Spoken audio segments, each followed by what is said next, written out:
ರಾಜ್ಯ ವಿಧಾನಸಭೆಯಿಂದ ರಾಜ್ಯಸಭೆಯ 4 ಸ್ಥಾನಗಳಿಗೆ ನಡೆದ ಚುನಾವಣೆಯಲ್ಲಿ ಮಾಜಿ ಸಚಿವ ಹಾಗೂ ಯಶವಂತಪುರ ಕ್ಷೇತ್ರದ ಶಾಸಕ ಎಸ್.ಟಿ. ಸೋಮಶೇಖರ್ ಬಿಜೆಪಿಗೆ ಕೈ ಕೊಟ್ಟಿದ್ದಾರೆ.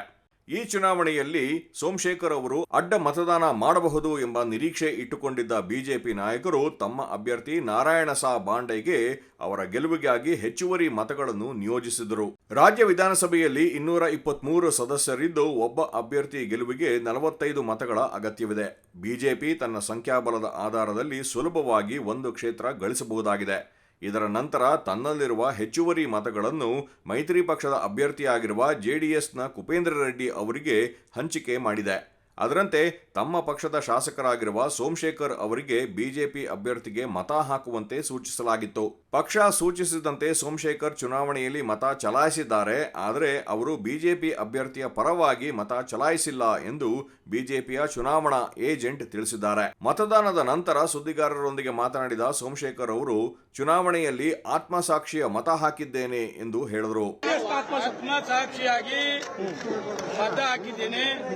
ಯಾವ ಲೀಡರ್ಗೆ ತೋರಿಸಬೇಕು ಅಂತಕ್ಕಂಥದ್ದಿದೆ ಅವ್ರಿಗೆ ನಾನೇನ್ ಮತ ಹಾಕಿದ್ದೀನಿ ಅಂತ ಅವ್ರಿಗೆ ತೋರಿಸಬೇಕು. ನಿಯಮಾವಳಿ ಪ್ರಕಾರ ತಾವು ಮತ ಚಲಾಯಿಸಿ ಏಜೆಂಟ್ಗೆ ತೋರಿಸಬೇಕು. ಅದರಂತೆ ತಾವು ತಮ್ಮ ಆತ್ಮಸಾಕ್ಷಿಯಂತೆ ಮತ ಚಲಾಯಿಸಿ ಮತಪತ್ರವನ್ನು ಚುನಾವಣಾ ಏಜೆಂಟ್ಗೆ ತೋರಿಸಿದ್ದೇನೆ ಎಂದರು. ಸೋಮಶೇಖರ್ ಅವರು ಅಡ್ಡ ಮತದಾನದ ಕುರಿತು ಸ್ಪಷ್ಟವಾಗಿ ಏನನ್ನೂ ಹೇಳಲಿಲ್ಲ. ಆದರೆ ಅವರು ಕಾಂಗ್ರೆಸ್ ಅಭ್ಯರ್ಥಿಗೆ ಮತ ಚಲಾಯಿಸಿರುವ ಸಾಧ್ಯತೆ ಇದೆ ಎಂಬ ಚರ್ಚೆ ಶಾಸಕರ ಮಧ್ಯೆ ನಡೆದಿದೆ.